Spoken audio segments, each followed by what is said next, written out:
I'm going to cut straight to the point. Why would anyone scrap their game after working on it for a year and a half? Well, I had to. For those of you first tuning in, I was working on a very large narrative-driven game called Endeavor for a year and a half.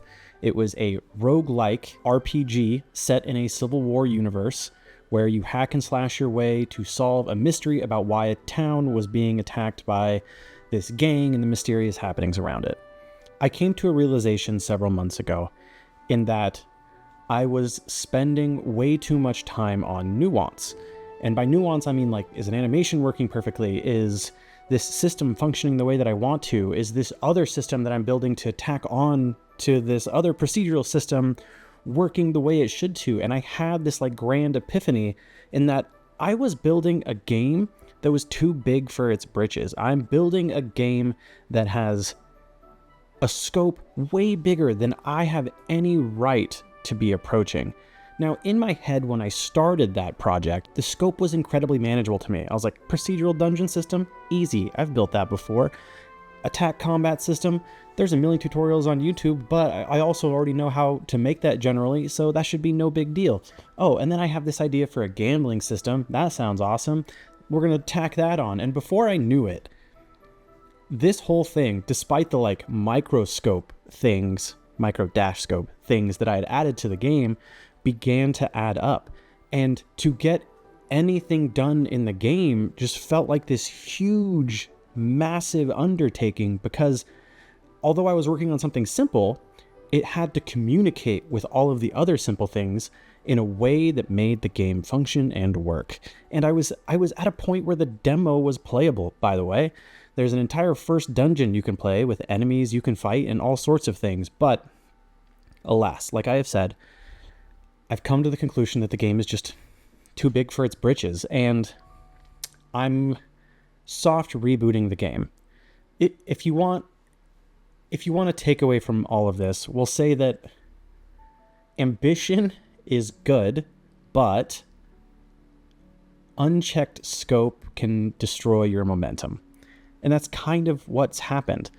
Now, I'm rebooting the game completely. I'm changing its theme, I'm changing its tone, but ultimately the core goal of the game is the same. The core goal of the game being like the story arc, in that I want to create a game that memorializes and honors my late father, and that's what I'm going to do. So, in the hunt for doing this, I went back to the drawing board. I started making a bunch of smaller games and ideas that I'd had in the past that I could try to pigeonhole into a much smaller project. There was this really fun idea of creating a ski resort simulator type game that I may go back to eventually. It's really fun. I had like a whole prototype where you could like build ski lifts and ski down and stuff. It was fun.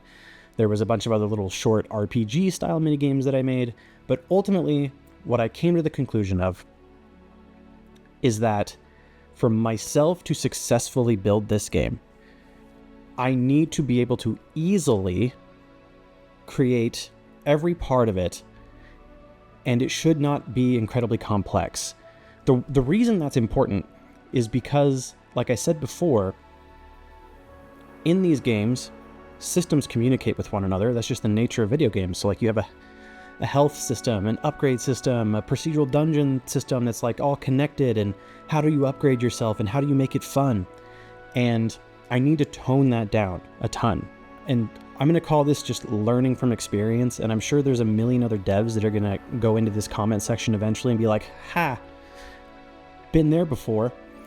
But that's what I need to do. And so I've rebooted the game.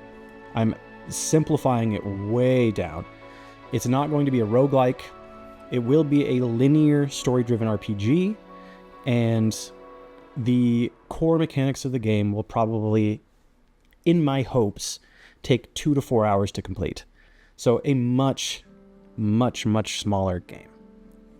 Now I want to be clear. There are so many game devs out there that claim to be experts or try to position themselves in this way that they're like the smartest person in the room. I am not that. I am just a person in a room trying to live out their dream of making games. And I know that the overwhelming majority of devs on Reddit, on YouTube, anyone who watches this are probably in that same boat. So like I make mistakes. I'm going to make mistakes. And my goal is to minimize those by making a smaller game.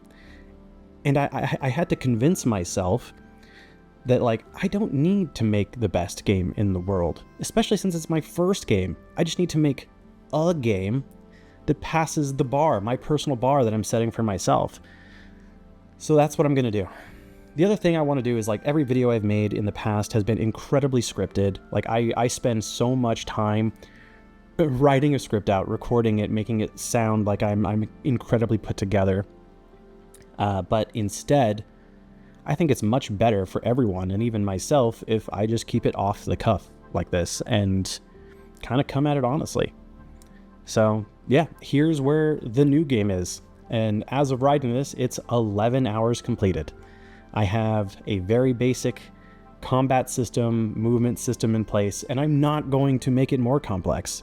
You can attack, you can defend, and you can use one special ability, and that's it. That's it. Now there is this like burden mechanic I've added, which is a core theme of the game, in that you accumulate burden as you're doing things with your father's hammer, and you have to either fix things or dump the burden or do a couple other little things here and there to get rid of your burden, but that is it. That's the game so far, and we'll see where it takes me. If you've watched this far, thanks for watching. I really appreciate you. I really appreciate anyone who has followed me so far on this game dev journey. I'm continuing to go on it. We'll see where it goes, and yeah, I'll see you in the next one.